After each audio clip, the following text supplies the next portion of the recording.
നമസ്കാരം. ഇന്ന് കർക്കിടകം 22. അങ്ങനെ ഹനുമാൻ സീതാദേവിയെ കണ്ട് ശ്രീരാമദേവൻ്റെ പക്കലിട്ട് വന്നു. ശ്രീരാമദേവൻ ഹനുമാൻ്റെ അടുത്ത് നിന്ന് കാര്യങ്ങളൊക്കെ ചോദിക്കുന്നുണ്ട്. അപ്പോൾ അതിനുശേഷം അവർ വലിയ സമുദ്രം മറികടന്ന് ലങ്കയിലെത്തി സീതാദേവിയെ തിരിച്ചു കൊണ്ടുവരാനായിട്ട് നിശ്ചയിക്കുകയാണ്. അപ്പോൾ അതിന് മുന്നോടിയായിട്ട് ഹനുമാനോട് ചോദിക്കുന്നുണ്ട്, ലങ്കയെക്കുറിച്ചൊന്ന് പറയൂ, ലങ്കയുടെ സവിശേഷത എന്തെല്ലാമാണ്, അവിടെ കോട്ടമതിലുകൾ, കിടങ്ങൾ, അങ്ങനെ ഇതൊക്കെ ഉണ്ടെങ്കിൽ അതിനെക്കുറിച്ചൊക്കെ ഒന്ന് വിശദമായിട്ട് പറയാൻ ശ്രീരാമദേവൻ ഹനുമാനോട് പറയാണ്. അപ്പോൾ ഹനുമാൻ ലങ്കയെക്കുറിച്ച് പറയാണ്. നാലുപാടും വെള്ളത്താൽ ചുറ്റപ്പെട്ട ഒരു പ്രദേശമാണ് ലങ്ക എന്ന് പറയുന്നത്. ഏകദേശം 700 യോജന വിസ്തൃതിയുള്ള പ്രദേശമാണ് ലങ്ക. ലങ്കാ നഗരത്തിന് ചുറ്റും സ്വർണ്ണ മതിലുണ്ട്. 4 വശത്തും 4 ഗോപുരങ്ങളുണ്ട്. ഓരോ ഗോപുരത്തിനും 7 നിരകൾ വെച്ച് ഉണ്ടെന്നൊക്കെ ഹനുമാൻ ശ്രീരാമസ്വാമിയോട് പറയുന്നുണ്ട്. മാത്രവുമല്ല, ആ ഗോപുരത്തിനുള്ളിൽ വീണ്ടും 7 മതിലുകളുണ്ട്. ആ ഓരോ 7 മതിലുകളിലും 4 ഗോപുരം വെച്ചിട്ടുണ്ട്. അങ്ങനെ 28 ഗോപുരങ്ങളാണ് ലങ്കാ നഗരത്തിന് കാവലായിട്ട് നിൽക്കുന്നത്. ഇവയിൽ ഓരോ ഗോപുരങ്ങൾക്കിടയിലും ആഴത്തിലും വിശാലവുമായുള്ള കിടങ്ങുകളൊക്കെ അവർ സൃഷ്ടിച്ചിട്ടുണ്ട്. പെട്ടെന്നുള്ള ഒരു ആക്രമണത്തെ തടയാനായിട്ട് അങ്ങനെ കിടങ്ങുകളൊക്കെ സ്ഥാപിച്ചിട്ടുണ്ടെന്ന് ഹനുമാൻ പറയാണ്.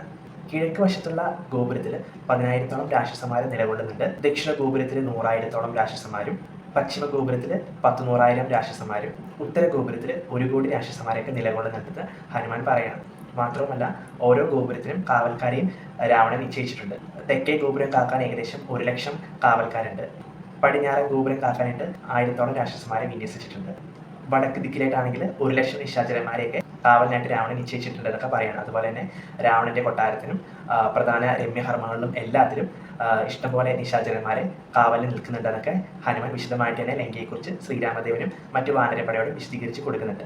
അങ്ങനെ ഹനുമാൻ സ്വാമിയുടെ വിവരണമൊക്കെ കേട്ട ശേഷം ലങ്കയിലേക്ക് പോവുകയാണ്. അപ്പോൾ പോകുമ്പോൾ ഹനുമാന്റെ തോളിലേറി ശ്രീരാമസ്വാമിയും അംഗദകുമാരന്റെ തോളിലേറി ലക്ഷ്മണസ്വാമിയും ജാമ്പവാൻ, നീലൻ, ഗജൻ, നളൻ, ഗവാക്ഷൻ എന്നിവരുടെ നേതൃത്വത്തിലുള്ള കോടിക്കണക്കിന് വാനരപ്പടയുടെ നേതൃത്വത്തിൽ അവർ തെക്കൻ സമുദ്രത്തിലേക്ക് നീങ്ങുകയാണ്.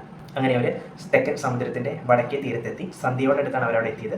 സന്ധ്യാസമയത്ത് ശ്രീരാമസ്വാമി സന്ധ്യാവന്തനമൊക്കെ കഴിക്കുന്നുണ്ട്. അതിനുശേഷം അവർ കൂടി ആലോചിക്കുകയാണ്, ഈ സമുദ്രം എങ്ങനെ താണ്ടണം എന്നുള്ള ചിന്തയിലാണ്. അവരതിലുള്ള പോംവഴികളൊക്കെ ഓരോരുത്തരോടുമായിട്ട് ചോദിക്കുന്നുണ്ട്. അപ്പോൾ അതേസമയം ലങ്കാ നഗരത്തിൽ രാവണൻ വലിയൊരു രാജസദസ്സൊക്കെ വിളിച്ചു കൂട്ടിയിട്ടുണ്ട്.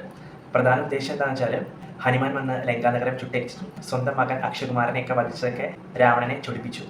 മാത്രമല്ല, ദേവന്മാർ പോലും ഇവിടെ വന്ന് ചെയ്യാൻ പഠിക്കുന്ന കാര്യം ഒരു ചെറിയൊരു കുരങ്ങൻ വന്നതൊക്കെ നടത്തി നടപ്പോൾ രാവണന് സ്വയം നാണക്കേടൊക്കെ തോന്നി. മാത്രമല്ല, രാവണൻ്റെ അടുത്ത് ദൂതന്മാർ വന്ന് ശ്രീരാമസേന തെക്കൻ കടലിൻ്റെ വടക്കേ തീരത്ത് തമ്പടിച്ച കാര്യമൊക്കെ രാവണനോട് പറഞ്ഞിരുന്നു. അപ്പോൾ ഈ കാര്യങ്ങളെല്ലാം രാജസദസ്സിൽ രാവണൻ പറയുന്നുണ്ട്. അങ്ങനെ ഈ സമയം രാവണൻ്റെ അനിയൻ കുംഭകർണൻ തൻ്റെ മയക്കമൊക്കെ പകുതി വെച്ച് നിർത്തിയിട്ട് രാവണൻ്റെ അടുത്തിട്ട് വരുന്നുണ്ട്. അപ്പോൾ രാവണൻ നടന്ന കാര്യങ്ങളെല്ലാം കുംഭകർണൻ വിശദീകരിച്ച് കൊടുക്കുന്നുണ്ട്. അപ്പോൾ ഇത് കേട്ട കുംഭകർണൻ പറയുന്നുണ്ട്, കേട്ടിടത്തോളം ശ്രീരാമൻ ഒരു മനുഷ്യനല്ല, അദ്ദേഹം സ്വയം മഹാവിഷ്ണുവാണ്. നീ കട്ടുകൊണ്ടുവന്നിരിക്കുന്ന സീതാദേവി സ്വയം ലക്ഷ്മി ദേവി തന്നെയാണ്. അപ്പോൾ നീ തിരിച്ച് ആ സീതാദേവി തിരിച്ച് രാമനെ കൊടുത്തോളൂ, അല്ലെങ്കിൽ രാമൻ്റെ കൈ കൊണ്ടായിരിക്കും നിന്റെ അന്ത്യം എന്നൊക്കെ കുംഭകർണൻ രാവണനെ ഉപദേശിക്കുകയൊക്കെ ചെയ്യുന്നുണ്ട്. ഇത് കേട്ട് ഇന്ദ്രജിത്ത് വന്നിട്ട് പറയുന്നുണ്ട്, ഹനുമാനെ ഞാനാണ് ബന്ധിച്ചത്, അതുകൊണ്ട് തന്നെ ശ്രീരാമൻ സേനയും ഞാൻ തോൽപ്പിക്കുന്നൊക്കെ ഇന്ദ്രജിത്ത് പറയുന്നുണ്ട്. അപ്പോൾ ആ സമയം വിഭീഷണൻ, രാവണൻ്റെ അടുത്ത സഹോദരനാണ്, വിഭീഷണൻ വന്നിട്ട് രാവണനോട് കാര്യങ്ങളൊക്കെ ഉണർത്തിക്കുന്നുണ്ട്.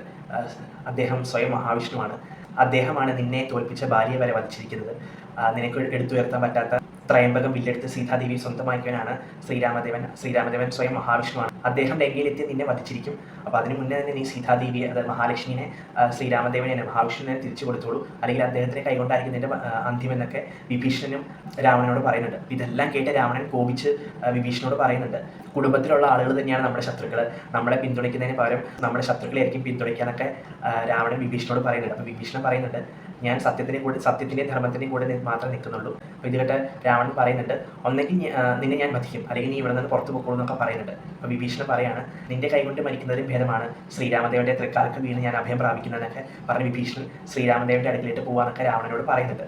ഇത്രയുമാണ് ഇന്നത്തെ കഥാസാരം എന്ന് പറയുന്നത്. എല്ലാവർക്കും ഇഷ്ടമായി വിചാരിക്കുന്നു. നമസ്കാരം.